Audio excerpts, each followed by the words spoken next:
Have you ever wondered whether the life you are living is truly under your own control? Or if you are merely an actor unconsciously playing out a script written by society, family, and outdated prejudices?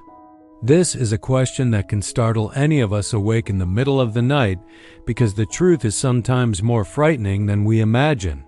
We often pride ourselves on being rational creatures, but in reality, most of the time we operate like pre-programmed machines, passively receiving information and believing in things that have never been verified. And the only key to escaping that invisible prison, to shattering the chains of habitual thinking, is critical thinking. Imagine your mind is like a room filled with furniture. Those items are the beliefs, the knowledge, and the life perspectives you have gathered since birth.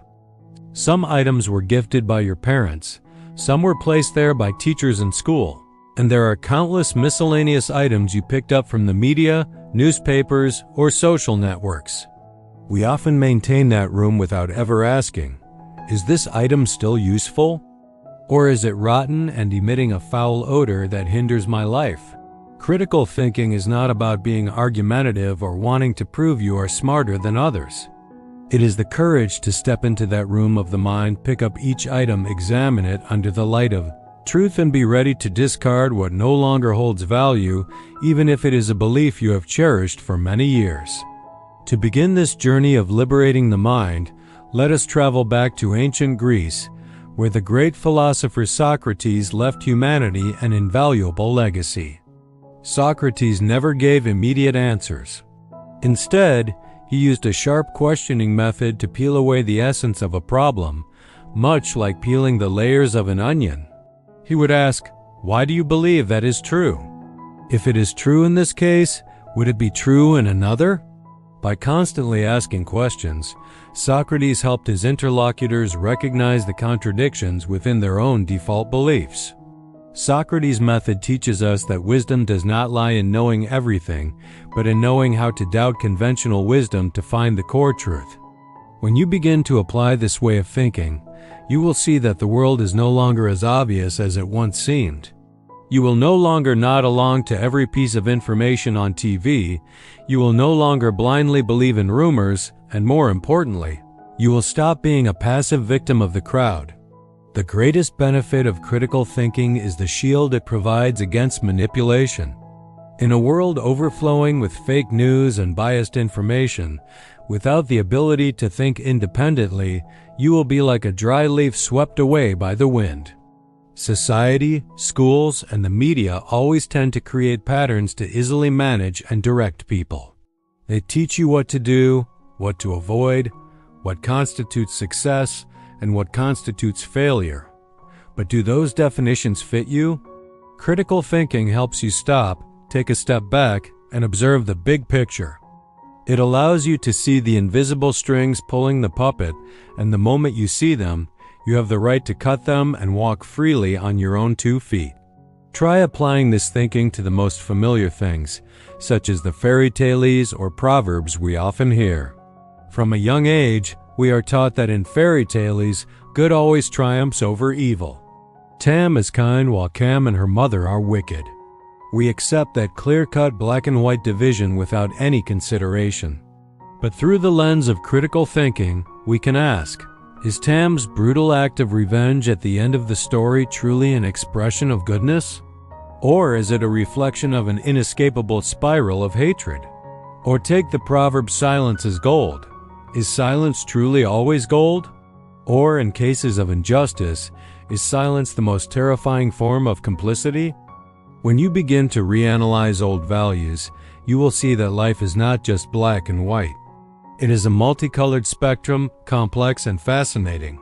Multidimensional observation helps you become more tolerant, deeper, and avoid hasty one-sided judgments. So how can we train this wonderful skill? There are no shortcuts, but there are specific methods you can start today. The first way to improve critical thinking is to seek internal material. You cannot build a skyscraper without bricks and cement. Similarly, you cannot think deeply if your head is empty. Nurture a limitless curiosity like that of a child. Read books, not just what you like, but also opposing viewpoints and fields you have never known.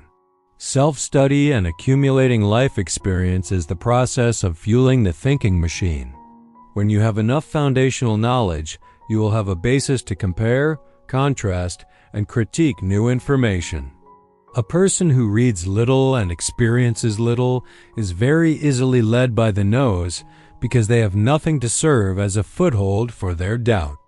Make learning as natural as breathing, and view every book and every experience as a puzzle piece that helps complete your picture of thought. The second way is to observe the giants. Human history has witnessed extraordinary minds, people who dared to go against the flow of the times thanks to superior critical thinking. Look at Einstein. When the entire world of physics was satisfied with Newton's laws, Einstein dared to question the nature of time and space, only to completely change how we understand the universe. Or look at Steve Jobs. When everyone thought a phone had to have a physical keyboard, he thought the opposite, removing everything to create the iPhone with a touchscreen, changing the habits of all humanity. And one cannot forget Henry Ford. He once famously said, "If I had asked people what they wanted, they would have said faster horses." Henry Ford did not accept the habitual thinking of the crowd. He saw a future that others did not see, the automobile. By observing how they think, how they make decisions, and how they refuse to accept society's rejections, you will learn that the truth does not always belong to the majority, and the craziest ideas are sometimes the beginning of the greatest revolutions. The third way, and also a core skill, is to practice the skill of asking questions. Don't just ask for the sake of asking. Ask to find the truth. You can practice this at 3 levels: individual, organizational, and social. At the individual level, every time you feel angry or sad, ask yourself, why am I having this emotion? Does it come from the current event or from a past trauma? At the organizational level, when working in a team, don't just follow the process like a machine. Ask, why do we do it this way? Is there a more effective way? And at the social level, before every trend or hot event, ask, who benefits from this information? Is this information being truncated? Constantly asking questions is like sharpening your thinking knife every day. A sharp knife will help you cut through fallacies and see through the essence of every problem. The fourth way, and this is an important step to turn thinking into a real asset, is to perform output activities. Many people mistakenly believe they understand an issue, but when asked to explain it, they stammer. That is the illusion of knowledge. To truly own critical thinking, you need to force your brain to systematize knowledge through writing, presenting, or making shared videos. When you write an essay, you are forced to arrange arguments logically. When you stand before a crowd to present, you must prepare for tough questions. When you make a video, you must refine information to be as concise and persuasive as possible. The process of transforming thoughts in your head into specific external products is when your thinking is most strongly tempered. Don't keep thoughts in your head. Write them down, speak them out, and debate them. That is the only way to verify if your arguments are truly solid. Finally, but most importantly, we need to combine the sharpness of Western philosophy and the depth of Buddhist teachings to reach the pinnacle of thought. Western philosophy teaches us logic, teaching us how to dissect problems. But if there is only cold logic, humans easily become arrogant and cruel in debate. This is when we need Buddhist teachings to understand the mind. The nature of an action lies not only in its external form, but in the intention, in the mind from which it originates. When you critique someone, ask yourself, what is my mind like right now? Do I want to help them realize the truth so we can improve together, or do I just want to tear them down to satisfy my arrogant ego? True critical thinking must stem from a benevolent heart, a desire to seek the truth rather than victory or defeat. When you combine sharp wisdom with a compassionate heart, your words will carry the weight of 1,000 pounds, not only persuading the intellect, but also touching the hearts of others. The journey of training critical thinking is a long and sometimes lonely one, because when you start asking questions, you separate yourself from the slumbering crowd. You will see things others do not see, and sometimes you will be considered an eccentric or a troublemaker. But remember, the price of freedom of thought is well worth it. You will no longer be a faded copy, but an original entity, living a mindful and meaningful life. Do not let your brain become a dumping ground for other people's prejudices.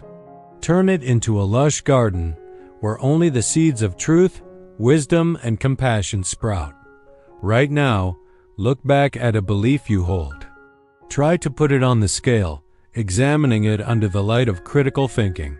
Do not be afraid if that belief collapses, because the collapse of falsehoods is the beginning of enduring truths. Start asking questions, start being curious, and start living your own life with your own head.